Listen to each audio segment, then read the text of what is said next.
Welcome to our deep dive today. Yeah. We're going to be talking about creative leadership. Sounds fun.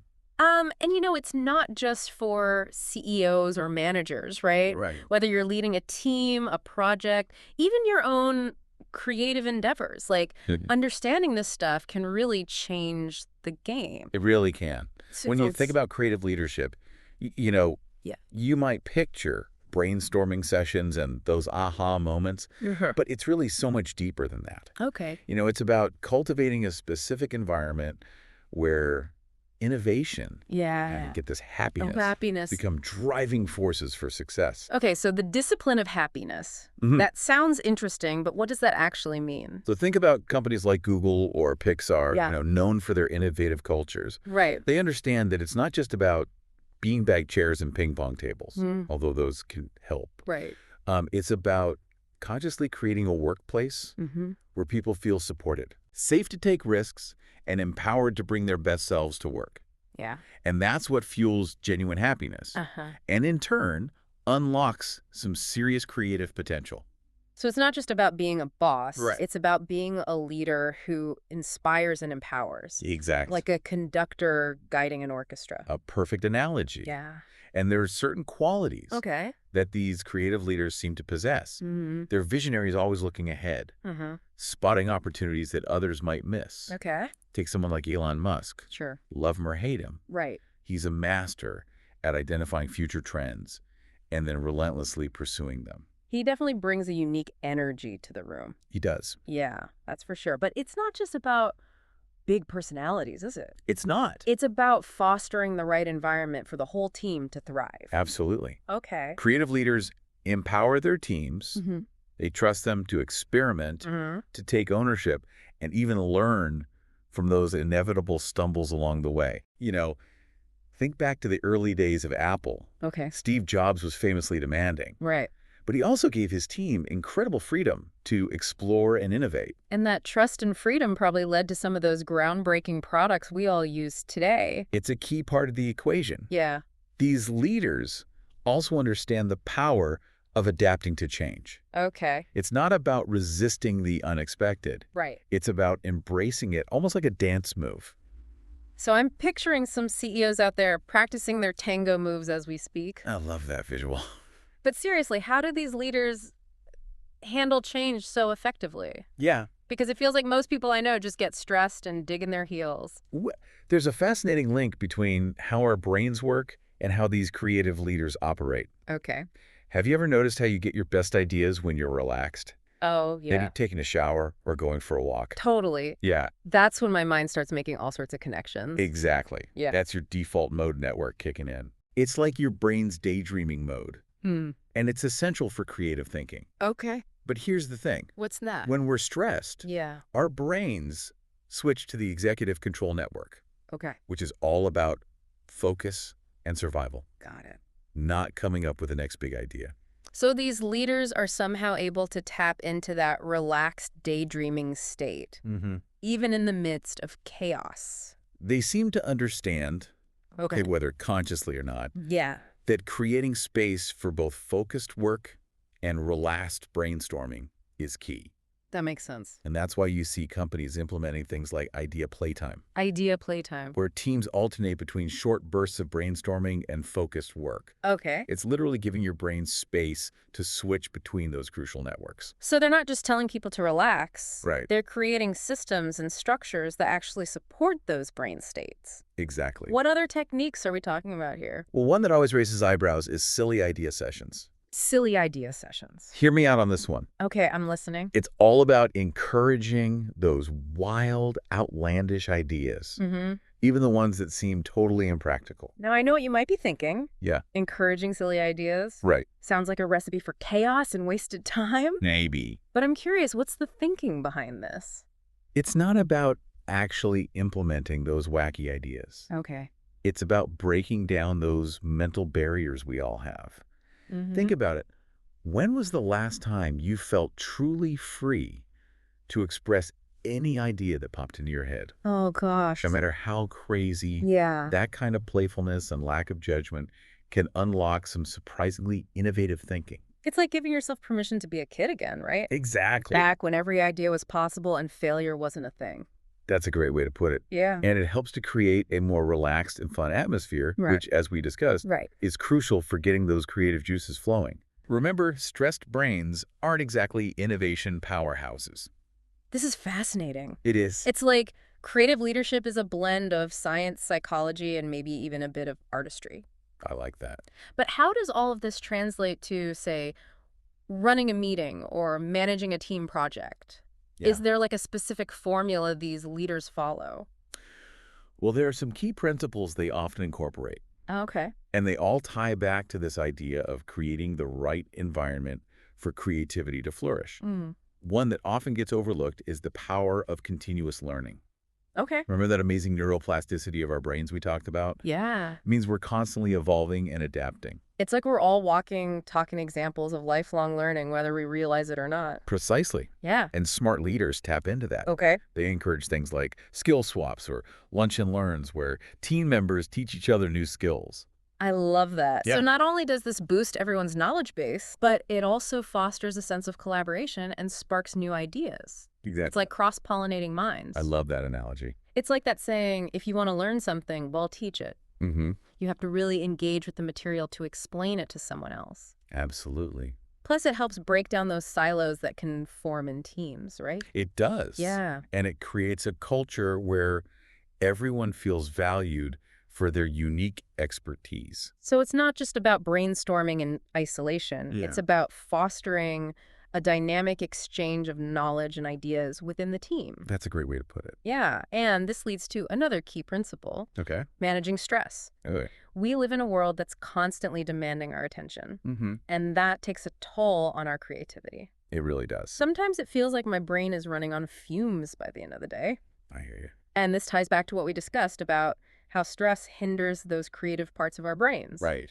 When we're in survival mode, it's hard to think outside the box. Yep. So how do these creative leaders combat this? Yeah. Do they just tell everyone to chill out? It's more nuanced than that. Okay. They understand that prioritizing well-being isn't just a perk. It's a necessity. Yeah. They encourage regular breaks, sometimes even mandatory unplug yourself periods. Okay. Where everyone steps away from their screens for a few minutes. And that's a great idea, especially for remote teams where it can be hard to draw those boundaries between work and personal time. It is. You can easily get caught in the trap of feeling like you always need to be on. Absolutely. Yeah.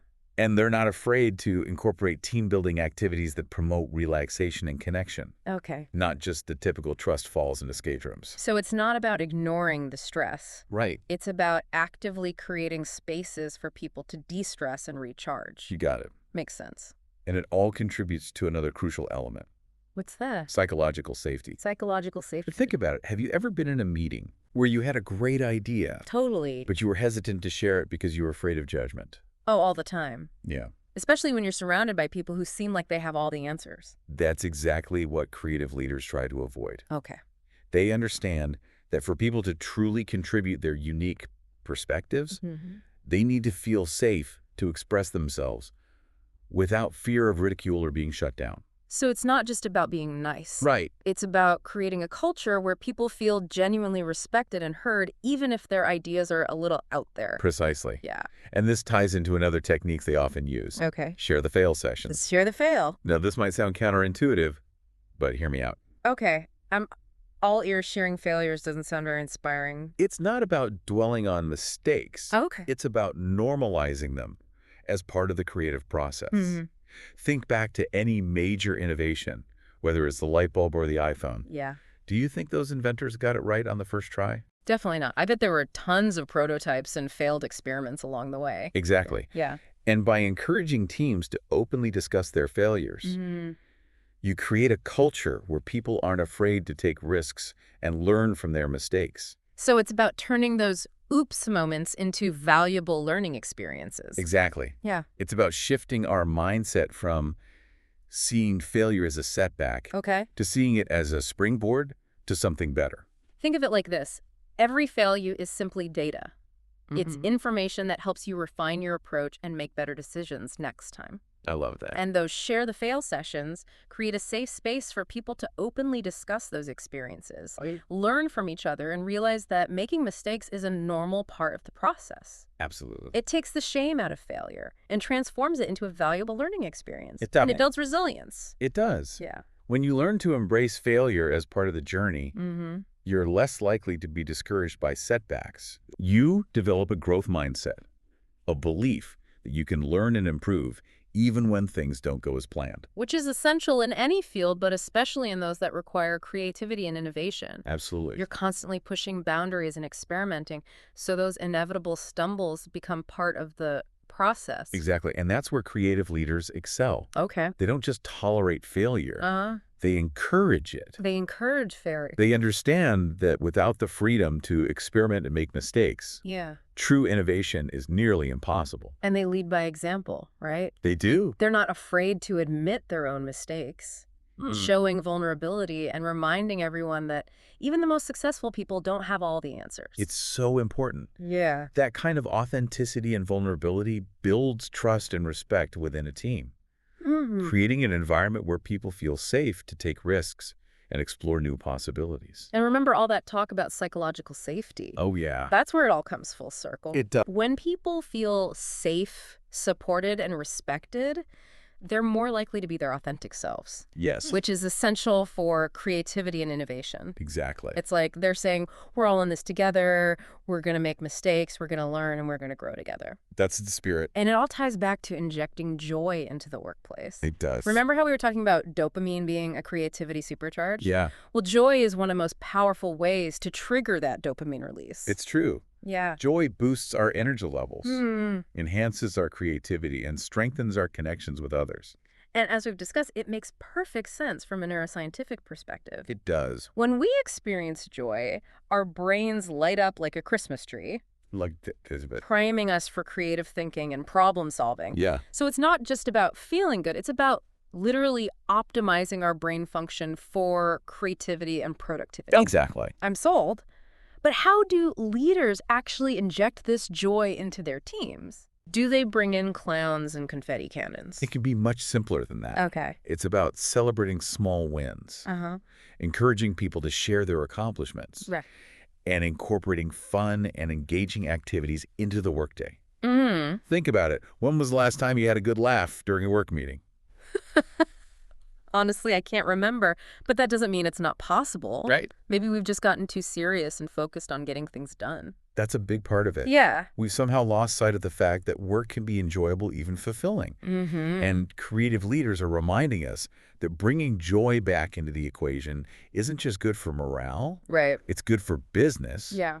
But why is this all so important? Yeah. Especially now, why is this idea of creative leadership suddenly everywhere? That's a great question. Is it just a fad, or is there something deeper going on here? I think it's a response to the rapidly changing world we live in. Okay. Innovation is the key to success in practically every field. And that requires a different kind of leadership. Yeah. The old command and control style just doesn't cut it anymore. It's like we're all navigating uncharted territory, and we need leaders who can guide us through the uncertainty with creativity and adaptability. That's a beautiful way to put it. And beyond that, I Yeah. think there's a growing awareness that the way we work has become, well, kind of soul-crushing for a lot of people. Yeah. There's a yearning for something more, a desire to find meaning and purpose in our work. Absolutely. So creative leadership isn't just about boosting the bottom line. Right. It's about creating a more fulfilling and meaningful work experience for everyone involved. It's a win-win. Yeah. And it all starts with understanding those key principles we've been discussing. This has been an incredible deep dive so far. I'm already starting to see how these ideas can apply not just to work, but to life in general. It is pretty powerful stuff. Yeah. But before we get too carried away, we need to take a quick break. Sounds good. As we're talking about these creative leadership techniques, I keep thinking about those unplug yourself breaks. Yeah. In a world where we're constantly bombarded with information, Right. taking 10 minutes to step away from our screens feels almost revolutionary. It is, and that's precisely why it's so crucial. Yeah. Our brains aren't wired for this nonstop stimulation. Right. We need those moments to disconnect, but our minds wander and recharge. It's like hitting the reset button for our creativity. It's funny, we talk about being present all the time, Right. but how many of us are truly present in our own lives, Exactly. let alone at work? Yeah. We're so glued to our devices. We are. It's like we've forgotten how to simply be. And that's a huge challenge, especially for remote teams. Oh, yeah. The lines between work and personal time can get blurry, Totally. making it even harder to justify stepping away. Right. But that's where creative leaders shine. Okay. They understand that true productivity comes from a balance of focused work and restorative breaks. So it's not about working harder. Right. It's about working smarter. Exactly. And that includes prioritizing our mental and emotional well-being. Absolutely. It's about recognizing that our minds, like any muscle, need time to rest and recover. And those unplug yourself breaks are like mini vacations for our brains. I love that. Think of it as a micro meditation, a chance to step off the treadmill of constant stimulation and come back to your work with fresh eyes and a clearer perspective. Precisely. And those micro moments of rest can have a huge impact on your overall creativity and productivity. Yeah. You'd be surprised how many problems seem to solve themselves when you give your mind a chance to wander. Another thing that really resonated with me is this idea of normalizing failure. Yes. We live in a culture obsessed with success, Right. where admitting to failure can feel like career suicide. It can. But haven't we all learned the most from our mistakes? Absolutely. Failure is an essential part of growth, both personally and professionally. Yeah. Where we learn, where we adapt, and where we often discover those unexpected paths to success. So those share the fail sessions we talked about earlier, Yes. they're not about dwelling on negativity. They're not? They're about reframing those experiences as opportunities for learning and growth. Think of it like this. Okay. Every failure is simply data. Data. It's information that helps you refine your approach and make better decisions next time. It's about shifting our mindset from seeing failure as a setback to seeing it as a springboard to something better. I love that. And those share the fail sessions, create a safe space for people to openly discuss those experiences, Right. learn from each other, and realize that making mistakes is a normal part of the process. It takes the shame out of failure and transforms it into a valuable learning experience. It does. And it builds resilience. It does. When you learn to embrace failure as part of the journey, you're less likely to be discouraged by setbacks. You develop a growth mindset, a belief that you can learn and improve even when things don't go as planned. Which is essential in any field, but especially in those that require creativity and innovation. Absolutely. You're constantly pushing boundaries and experimenting, so those inevitable stumbles become part of the process. Exactly. And that's where creative leaders excel. Okay. They don't just tolerate failure. They encourage it. Okay. They understand that without the freedom to experiment and make mistakes, true innovation is nearly impossible. And they lead by example. They do. They're not afraid to admit their own mistakes, Wow. showing vulnerability and reminding everyone that even the most successful people don't have all the answers. That kind of authenticity and vulnerability builds trust and respect within a team, creating an environment where people feel safe to take risks and explore new possibilities. And remember all that talk about psychological safety? This is where it all comes full circle. It is when people feel safe, supported, and respected, they're more likely to be their authentic selves. Right. Which is essential for creativity and innovation. It's like they're saying, we're all in this together. Yeah. We're going to make mistakes, we're going to learn, and we're going to grow together. That's the spirit. And it all ties back to injecting joy into the workplace. It does remember how we were talking about dopamine being a creativity supercharge? Yeah. Well, joy is one of the most powerful ways to trigger that dopamine release. It's true. Joy boosts our energy levels. It does. Enhances our creativity and strengthens our connections with others. And as we've discussed, it makes perfect sense from a neuroscientific perspective. Right. When we experience joy, our brains light up like a Christmas tree, I love that. priming us for creative thinking and problem solving. Joy is fuel for innovation. So it's not just about feeling good. Right. It's about optimizing our brain function for creativity and productivity. Exactly. And it doesn't have to be complicated. Yes. It could be as simple as celebrating a small win, acknowledging someone's hard work, or incorporating a fun activity into a team meeting. Okay. Think about it. When was the last time you had a good laugh during a work meeting? It makes you wonder why more companies aren't embracing this approach. I think there's still a lingering belief Okay. that joy and productivity are somehow mutually exclusive, Uh-huh.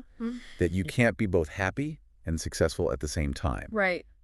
but the science and countless examples of thriving companies tell us otherwise. It's like that old saying, choose a job you love and you'll never have to work a day in your life. There's wisdom in that saying. Yeah. Of course, not everyone can have their dream job. Right. But creative leaders understand that they can create an environment where work is meaningful, engaging, and yes, even joyful. And those are the kinds of workplaces that attract and retain top talent. They are. It's about creating a culture where people feel valued, appreciated, and inspired to do their best work. It's about remembering that our work is a part of our lives. Not separate from it. Absolutely. And that we can bring our whole selves to work, Right. including our creativity, our emotions, and yes, even our joy. I love that. But before we wrap up this deep dive into creative leadership, Okay.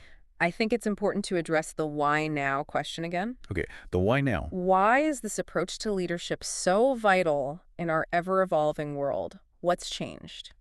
Well, for one thing, the pace of change has accelerated exponentially. It has. Think about the technological advancements we've seen in just the last few years. I know. It's mind-boggling. And this rapid evolution requires a different kind of leadership, one that's adaptable, innovative, and able to navigate uncertainty. For sure. It's like we're all on a roller coaster Yeah. that's constantly speeding up. Right. And we need leaders who can help us stay on track and even enjoy the ride. That's a great analogy. The old command and control style of leadership, where decisions were made at the top and everyone else simply followed orders, just doesn't work anymore. It's like trying to fit a square peg in a round hole. Exactly. We need leaders who can empower their teams, encourage collaboration, and foster a culture of continuous learning and adaptation. So it's not just about keeping up with the changes. Right. It's about anticipating them and even shaping them. Exactly. Creative leaders are like surfers. Surfers? Constantly scanning the horizon for the next big wave and positioning themselves to ride it. Okay. They're not afraid to experiment, to take risks, and to learn from their mistakes. And they inspire their teams to do the same. They do, but it's not just about technology. Right. There's also a growing awareness of the human cost of the way we've been working. Yeah. Burnout, stress, and disengagement are rampant. They are. And it's costing companies billions in lost productivity and talent. You're right. There's a growing recognition that the old ways of working where people were seen as cogs in a machine are simply unsustainable. Right. We need a more human-centered approach, one that prioritizes well-being, creativity, and meaning. And that's where creative leadership shines. It's about creating a work environment where people feel valued, supported, and inspired to do their best work. It's about recognizing that our greatest asset isn't our technology or our processes, but our people. Absolutely. And when we invest in our people, we nurture their creativity and well-being, we unlock their full potential and create a ripple effect of positivity and innovation that extends far beyond the workplace. This has been an incredibly insightful exploration of creative leadership. It has. I'm already starting to see how these principles can apply not just to my work, but to all aspects of my life. That's the beauty of it. It's a philosophy, a way of being in the world that transcends any particular job title or industry. Yeah. It's about approaching life with curiosity, playfulness, and a willingness to embrace the unknown. And about inspiring others to do the same. Absolutely. But before we get too philosophical, we need to take another quick break. Welcome back to our deep dive. You know, I'm feeling pretty energized after exploring all these fascinating concepts and practical techniques. Yeah, it's really powerful stuff. It's like we've been given this glimpse into a whole new way of working and leading, one that prioritizes innovation, well-being, and even joy. It really is. You know, we've seen how creative leadership is about so much more than just managing tasks and achieving goals. Right. It's about fostering an environment where people feel valued, supported, and inspired to bring their best selves to the table. Yeah, and it's about recognizing that we're not just, you know, brains in jars, right? We're whole human beings with emotions, experiences, and this need for connection.